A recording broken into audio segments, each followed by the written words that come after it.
Everyone. I'm Cedric Peterson, and welcome to another edition of Inside Government. My guest in this edition of the program is Prime Minister of St. Martin, the Honorable Sylveria Jacobs. Prime Minister Jacobs, it's great to have you in this edition of the program. Thank you so much for having me. It's always a pleasure to be here with you. I've actually missed it, and I look forward to 2021 being a year where we can meet on this platform a bit more often. And also, as it's my first time for this year, a Happy New Year to all who are within the sound of my voice and visually taking part in this production. Thank you. Thank you, Prime Minister, and a Happy New Year to you and, of course, your members of your cabinet.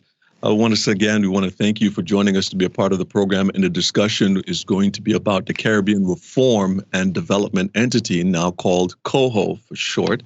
We want to first of all start off with establishing you have met in a working visit with State Secretary Knops. Can you give us a synopsis of the meeting and the discussions held with the State Secretary during his working visit? Yes, that was last week, and I must say it was a bit of a whirlwind visit. We had on Thursday meetings, first with the State Secretary, myself, and the Finance Minister. Then, let's say, the ministers changed seats, and then we was meeting with the Minister of Romy, and then finally the Minister of Justice with the State Secretary. At his request and his support staff, he came with some assistants, but also two, let's call it civil servants, who are charged with the discussions on the Dutch side for the discussions on the country package, as they have been busy with Curacao and Aruba since their agreements were signed. So appointments were made. The meeting was a fruitful one.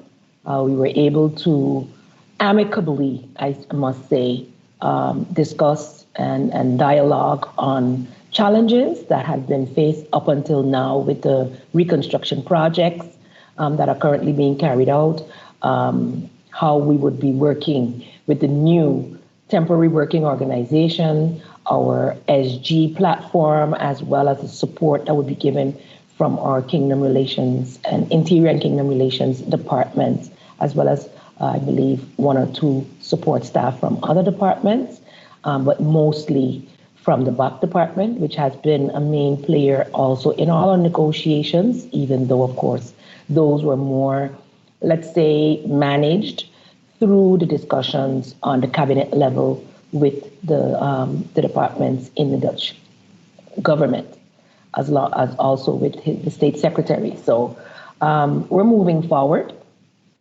Interesting developments of late, but I must say that with as much as it took us a long time to get here, and we do not think that this was the best way in which to discuss and negotiate within a kingdom.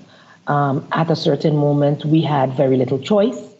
We were literally running out of liquidity, and as such, to delay the discussion any further could have led to serious repercussions to the people of St. Martin, for which we would stand responsible.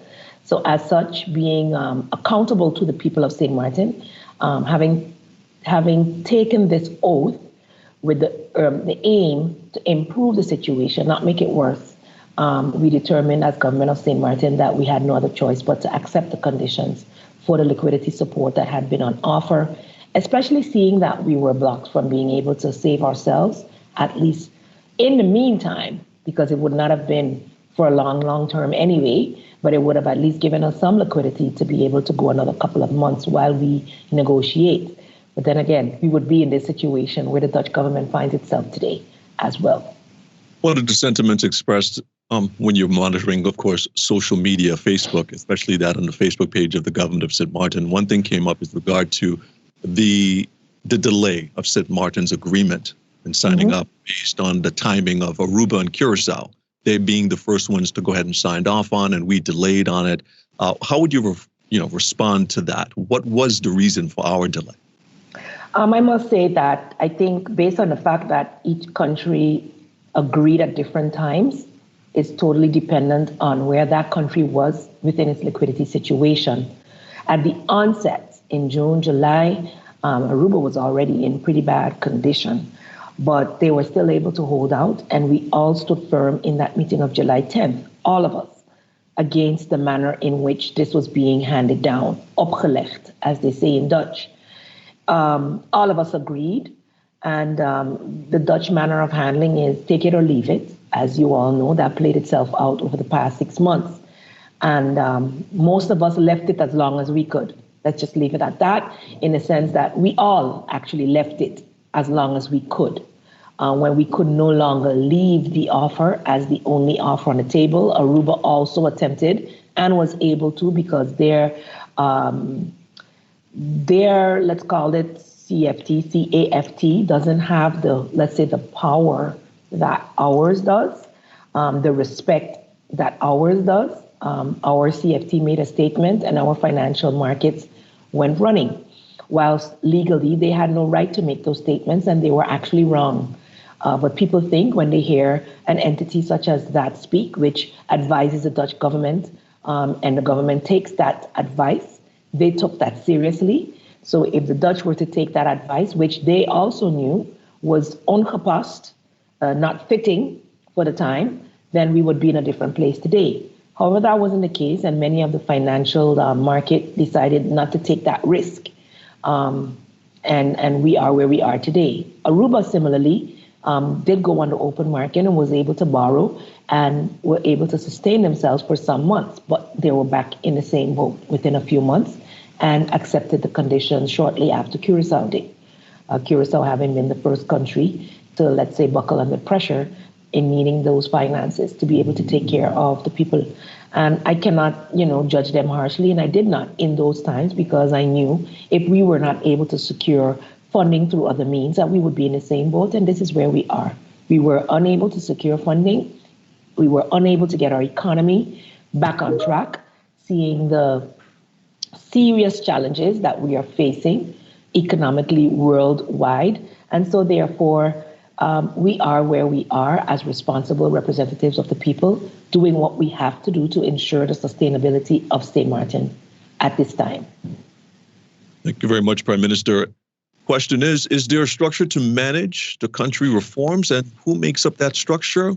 Prime Minister will answer that question when we get into our second segment as Inside Government continues. So stay with us.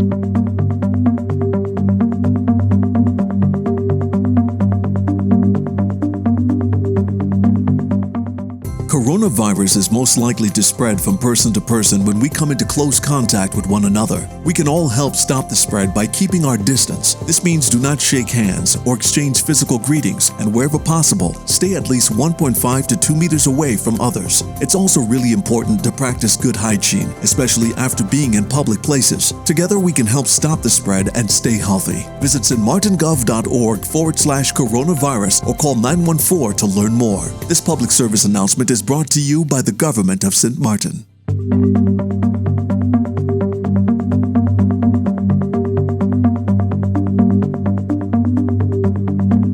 Hello, everyone, and welcome to this edition of Inside Government. If you're just joining us, my guest in this edition is the Prime Minister of St. Martin, the Honorable Saveria Jacobs. And we're talking about the Caribbean Reform and Development Entity known as COHO. The State Secretary of the Netherlands, Knops, has been on the island with a working visit. The Prime Minister met with him and his delegation sometime last week.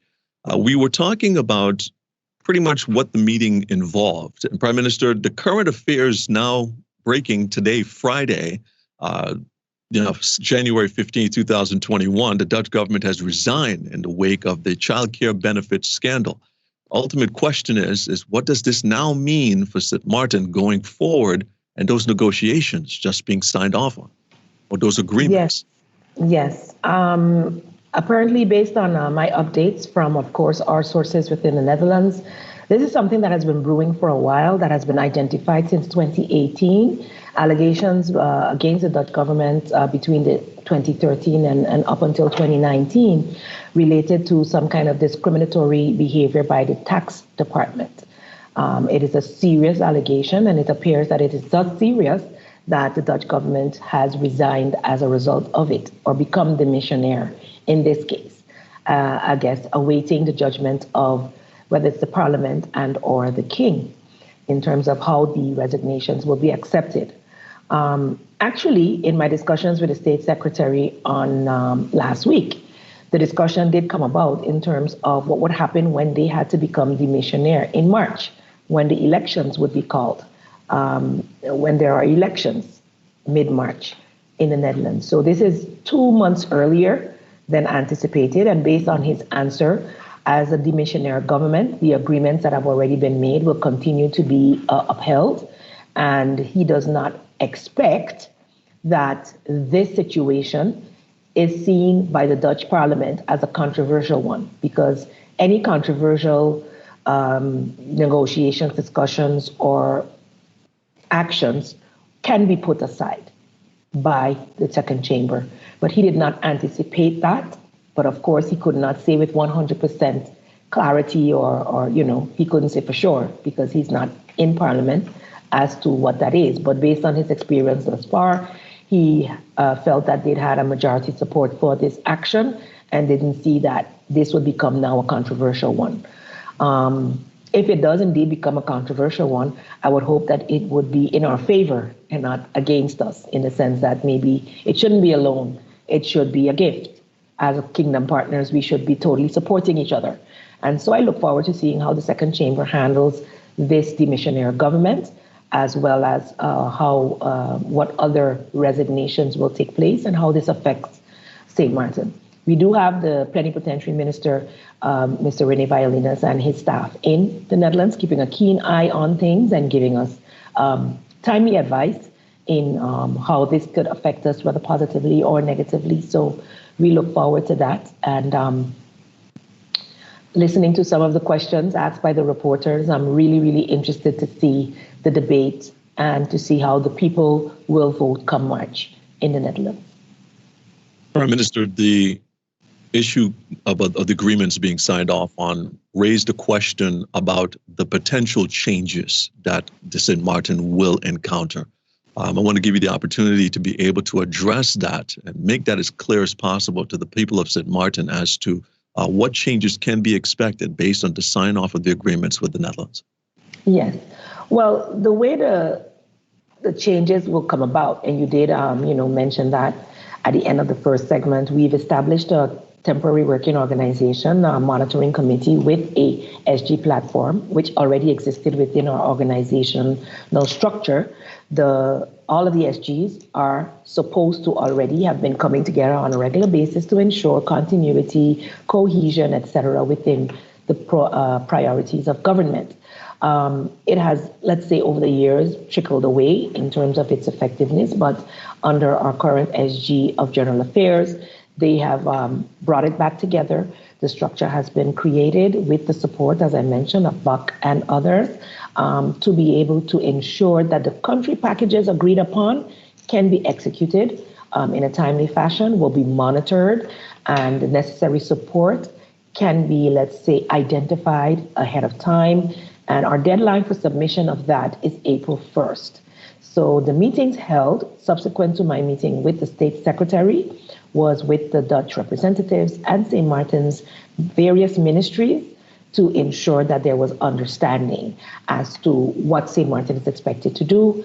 The country packages have been compared in, let's say, the last few months, also through Buck, with our governing program, with our national development vision, and as a result, there's been a line drawn where there is overlap, and those are the priorities for this government. The government of St. Martin, through its civil servants, through its secretaries general, and of course with the input of the ministers and their cabinets, will be ensuring that our priorities are first and foremost. That was the main, let's say, the red thread that I got in all my debriefing after the meetings that were held, including with the Dutch organization and with the Secretary General of General Affairs, who updated me as to, what was brought over.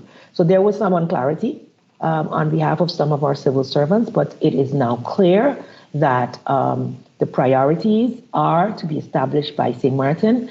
The objectives in getting the steps needed to be moving forward have to be identified, as well as budget needed and human resources.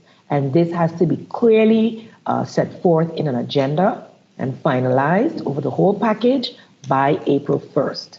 The Dutch representatives will return towards the end of February, I believe, to assist in the finalization of that if necessary. And of course, they will be in constant contact with our contact persons here, our temporary working organization, as well as the support team in BUC to ensure that we are remaining on track. So the temporary working organization is made up of Ms. Candia Joseph, Ms. Julissa Franz, and our Secretary General, Mr. Plumtain, who will have the oversight over the SG platform, which is managing each ministry's input into the country package of improvements, of reform, of programs and projects that are necessary to get us where we need to go. So I wanted to be very clear to the people of St. Martin that we had goals and dreams. A lot of time we missed human resources to get it done, and or we missed the finances to get it done. Our financial management, our HR management, our tax office, bringing compliance up to a higher level. All of these form part of our top priorities, which will be worked out to ensure that we are doing what we can. And for us on St. Martin, diversifying our economy and ensuring that proper policies are in place to be able to do so, and of course laws, are the priorities of this government. So that is what we're working towards in these country packages as well, where they overlap, of course, with our own vision for this country and our governing program, which is supported by our coalition. Prime Minister, we want to get into those priorities that you talked about and, of course, discuss what role Parliament of St. Martin has to play in regard to the Caribbean Reform and Development Entity moving forward. Our viewers and listeners, thank you so much for joining us. You're watching and listening to Inside Government. Stay with us. Our third segment comes up right after this break.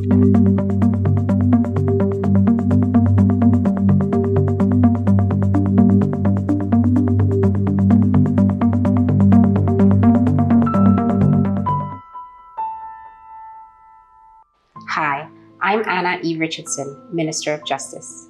Here on St. Martin, we shine a light on domestic violence and recharge our focus on eradicating this peril from our community.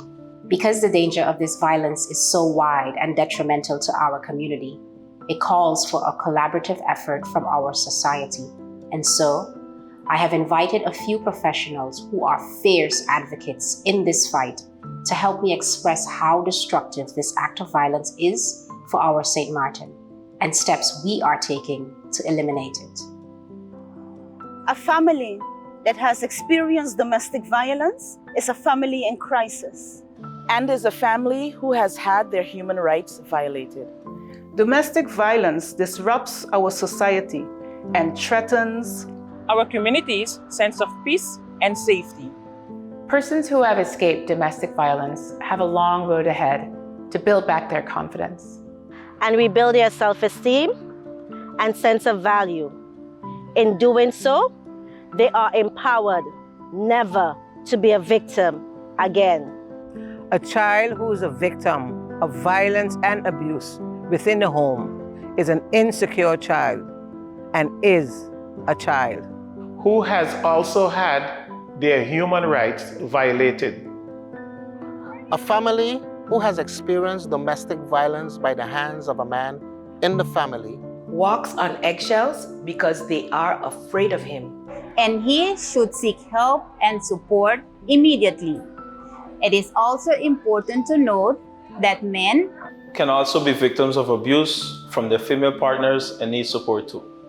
The LGBTQ community also suffers the effects of domestic and relational violence. And so, our society is taking important steps to support and protect victims. Rehabilitate perpetrators. We are bringing justice to our vulnerable citizens. We are taking a stand against domestic violence, for it will not be tolerated in our community. Because abuse is a crime, not an excuse. This public service announcement has been spearheaded by the Ministry of Justice on behalf of the government of St. Martin and all the committed stakeholders who serve this community by fighting against domestic violence in all its forms. So viewers and listeners here at home and of course around the world, thank you so much for joining us for this edition of Inside Government. This is our final segment as our discussion with the Prime Minister continues concerning the Caribbean Reform and Development Entity, COHO. Prime Minister, you talked about the priority areas of the of your administration and wanted to actually focus in more on what those areas are. Where do you start in that priority listing? Yes, for us, we've already started. I don't know if you realize in my discussions in December where we were still deliberating back and forth on the 18th and past that date, which had been our deadline because of statements made related to the DPO. I don't know if people know this, but part of this financial management was already within the reconstruction project. Part of it has also been within our capital investment, and we did not secure the funding through a loan in the Netherlands since 2019 to be able to do this. So the plans are there, the plans have been made, and with the DPO project, we had already ticked off, let's say, all of the boxes in the matrix to be able to move forward with that financing with the World Bank. However, that was put on hold when the Dutch started our negotiations for liquidity support, much to our detriment because we would have been a bit further. However, it is what it is, and we are moving forward. That is still our priority. The finance minister has done quite some, as you've seen. We've rolled out some digital payments. We were moving towards some change in the laws as well that would take normally 12 to 18 months. So we're seeing within 2021 that some of the laws that we've already started to move forward would be able to take effect where this is concerned. So tax reform, financial management, accountability, ensuring that the procurement is done in the right manner throughout government, not just in a particular area, that there's good management of our human resources.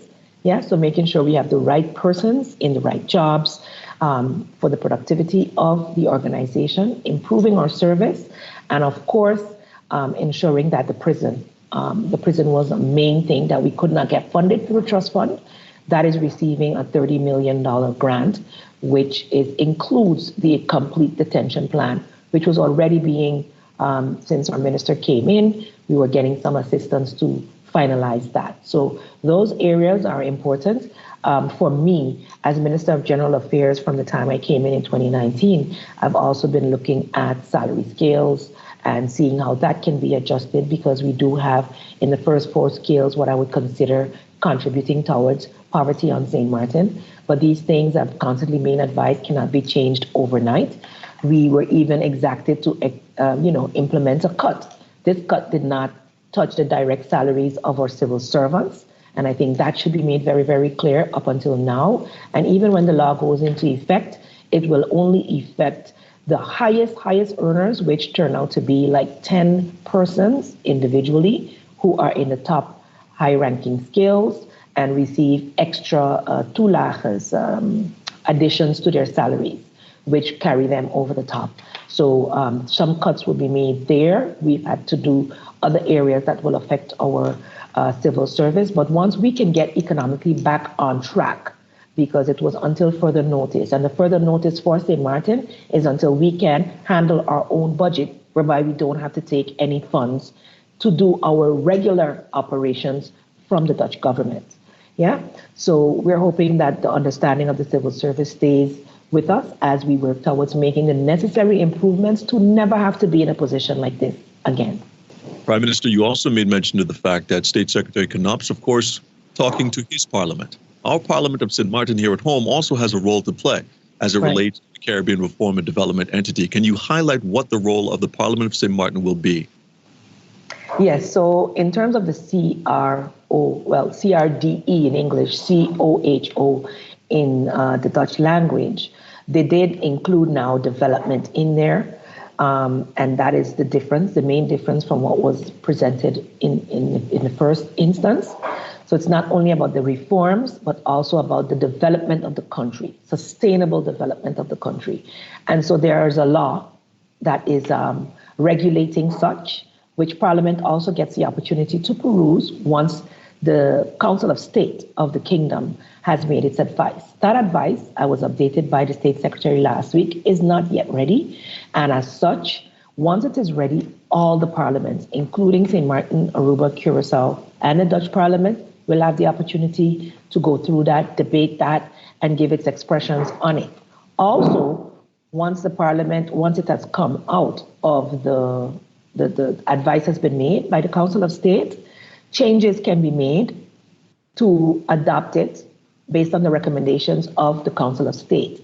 We as countries have also made some recommendations for changes after it went up. And we were given the assurance in our negotiations that at least one of the changes that we wanted made would be done to ensure that there was not any kind of extending powers where our government-owned companies are concerned by the Dutch government. And we're looking forward to that and expect that the Council of State will also see that as a necessary change that would be taken up in the reporting document that the Dutch government would have to do before it can go on to the parliaments. Yeah. So once the report, the follow-up report is done to the recommendations of the Council of State, that it goes to the parliaments and the parliaments debate it. And I expect that it will be in better shape than it was before. Our parliament then have the option to do what is in their purview to do with all the consequences that will have. Okay, so that's the reality of that. When I asked about the trajectory of that, I was updated that there are quite some laws that lawmakers in the Netherlands have also at the Council of State. So in terms of priority setting of this government, that would be demissionary in March, but now we learn it's demissionary today. That kind of priority setting for them before they leave is their priority, of course. So maybe it could be all the way until March itself or after that we would have an advice from the Council of State. But once that is there, our parliament will get the opportunity to do their due diligence, as well as anytime we have to execute something that requires a law, that law has to go to parliament. And they also, within the reform package, they also have their opportunity to give their feedback, change the law, etc., when it gets to parliament. Prime Minister, a little less than 60 seconds left. Final words. Yes, for me, transparency is key. I have continued to update Parliament as soon as I could. When you're in the midst of negotiations, it's very, very difficult to continue to bring that information in a public forum because it is all very fluid and changing. And it is only when we've reached to the point where we are at a decision point that I am then, let's say, able to, in good conscience, bring the information to Parliament, which I did. I have shared all the documentation with them and throughout the course of these negotiations, given regular updates. So, it's disconcerting sometimes, but politics is politics and all of it is local. And right now the Dutch are dealing with their own local politics while we're dealing with ours. Right now, we're all about ensuring our economy can get back up and running, and it requires each and every citizen of St. Martin doing their part. So I'd like to encourage you to stay safe always during this pandemic. It is not over yet. Do not go out there living as if it is over. Protect yourself and your family, and we will get through this together. Prime Minister and Minister of General Affairs, the Honorable Severia Jacobs. Prime Minister, thank you so much for joining us and being a part of this edition of Inside Government. Thank you, Cedric. Have a blessed year. Thank you. And to our radio listeners and television viewers and online viewers, thank you for tuning in and being a part of this edition of Inside Government. If you've missed this broadcast, be sure to log on for video on demand on the Facebook page of the Government of St. Martin. That's facebook.com/SXMGOV. If you haven't yet subscribed to the YouTube channel of the Government of St. Martin, be sure to do that. Hit that notification button so that you can stay up to date with all future programming coming out of the Department of Communication at youtube.com/Government of St. Martin. And for radio playback, be sure to tune in to St. Martin Gov Radio 107.9 FM for rebroadcast of this edition of Inside Government. On behalf of all of us here at the Department of Communication, of course, by extension, the Government of St. Martin, thank you so much for tuning in.